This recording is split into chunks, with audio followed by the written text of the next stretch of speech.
Antonio Conte's future as Chelsea boss was cast into further doubt as his 10 men were thrashed 4-1 by Watford in the Premier League. The Blues, who lost 3-0 at home to Bournemouth last week, were poor again at Vicarage Road and had Tiemoue Bakayoko sent off inside half an hour. Deeney scored a penalty in the closing stages of the first half, but Chelsea stayed in the contest and equalised through a magnificent Eden Hazard goal. The visitors were not level for long, however, as Daryl Janmaat scored his own memorable effort to put Watford back in front before Gerard Deulofeu, man of the match on his home debut, and substitute Roberto Pereyra rounded off the win with breakaway goals to secure an emphatic win. Conte had called on Chelsea's hierarchy to prepare a statement, to say they trust me in my work, ahead of the game, but it was another dismal evening for the defending champions, who are now 19 points adrift of leaders Manchester City. Michy, Batshuayi and Diego Costa scored the goals in a 2-1 win for Chelsea here last season. That was the second game of a campaign which ended in Premier League glory for the Blues, but, like those goal scorers last August, Chelsea's hopes of retaining their crown are gone.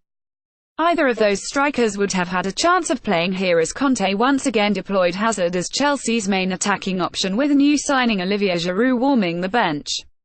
Deulofeu was lively in the early exchanges and sent a shot into Thibaut Courtois' side netting after being picked out inside the box. Bakayoko was enduring another dismal display in a Chelsea shirt and was booked for bringing down Etienne Capoue inside the Chelsea half before Pedro hit a post on a rare Chelsea foray forward, only to see a free kick given for handball against Victor Moses in the build-up. The challenge became harder for Conte and his players when Bakayoko's evening came to an abrupt end as a second yellow card for a crude foul on Richarlison saw him dismissed by referee Mike Dean. It continued to go from bad to worse for the Italian as Dean awarded a penalty to the hosts when Courtois burst from his line to close down the onrushing Deulofeu, with a Barcelona loanee going down under minimal contact.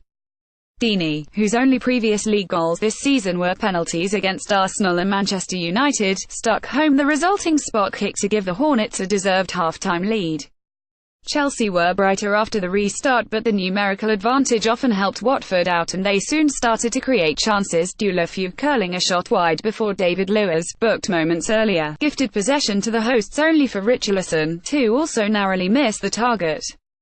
Chelsea's equaliser was as brilliant as it was unexpected, Hazard dancing past Capoue before finishing perfectly past Watford goalkeeper Orestes Carnezes from 25 yards. Watford responded well and were back in front 2 minutes later as Janmaat collected the ball on the right before jinking into the box, exchanging passes with Pereyra and keeping his cool to finish past Courtois. With Chelsea committing bodies forward, Deulofeu capitalised to lead the counter-attack which he started and finished with a well-taken strike, with Pereyra adding insult to injury with a fourth in added time as Watford won in the league for the first time since St Stephen's Day.